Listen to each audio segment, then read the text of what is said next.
Hello and welcome back to another video. Today I'm just going to go through a couple of PS4 pickups, games that I picked up over the last few weeks that I just kind of want to talk about, stuff I've had my eye on for a while that I think, to be honest, were quite good deals.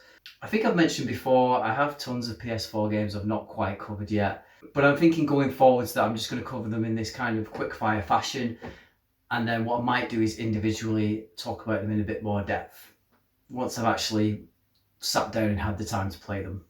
So without further ado, let's get into the games.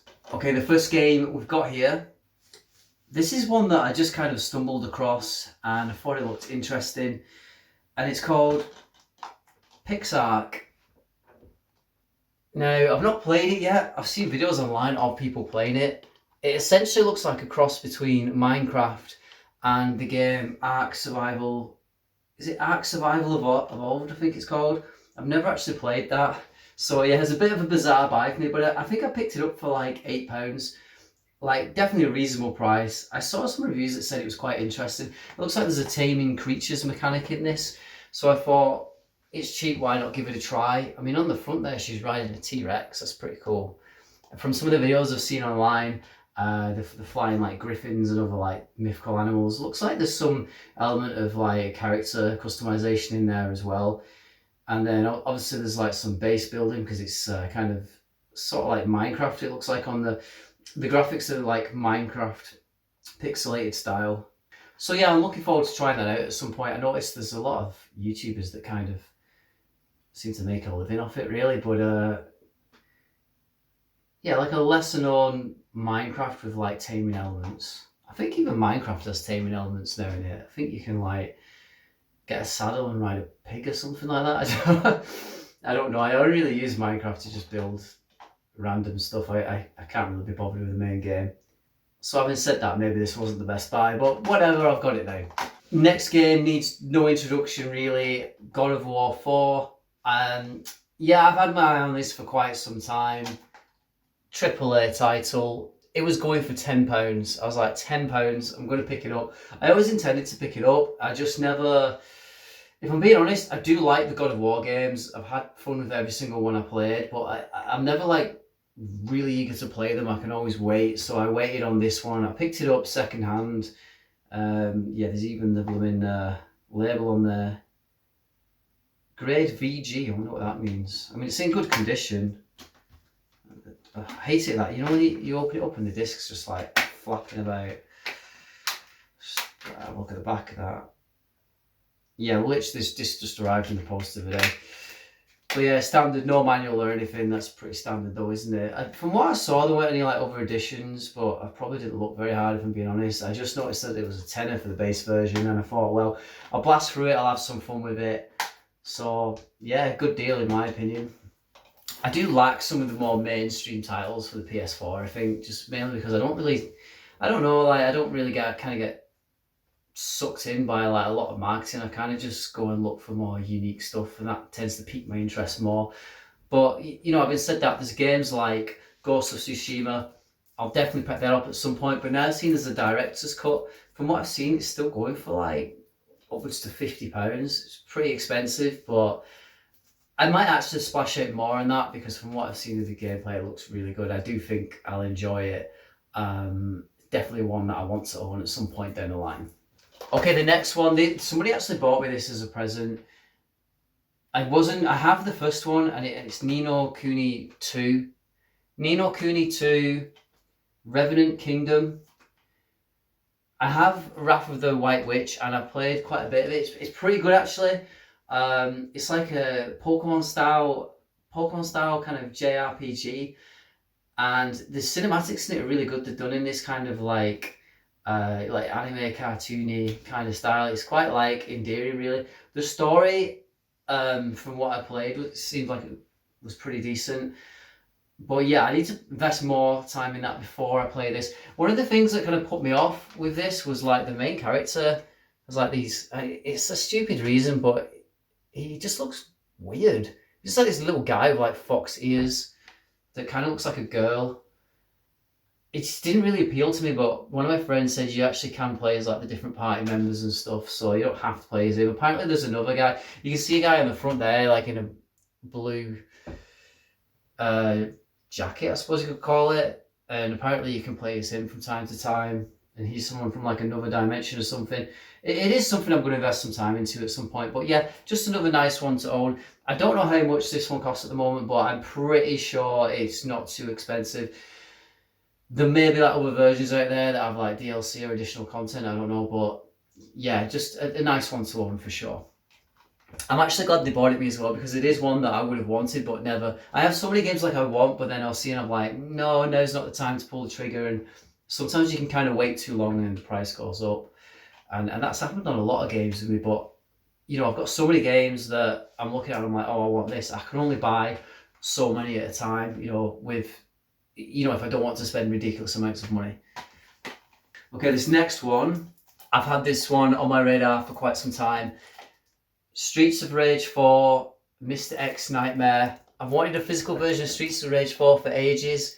If I remember correctly on this one, Limited Run did a release on it, and I was just like, it's too expensive because you're always paying for over in the UK you're waiting for it to be delivered, which in the past I did it with the Scott Pilgrim game. It took months and months and months. I think it was at least 6 months before it arrived, and in total it probably cost me about £70 for the game.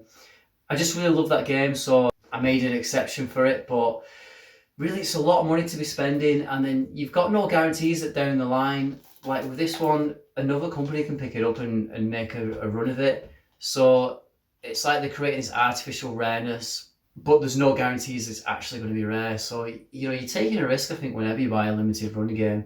I mean, the majority of them probably won't get other runs because you look at the kind of games they're putting on this, you kind of think sometimes, yeah, I can't really see that happening.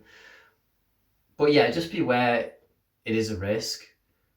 Not to rip on limited run too much, like I've got a couple of decent limited run games, but yeah, it's not really for me. I'm not one of these. I see some collectors on YouTube, just to go off on a little bit of a tangent, and they've got like every limited run.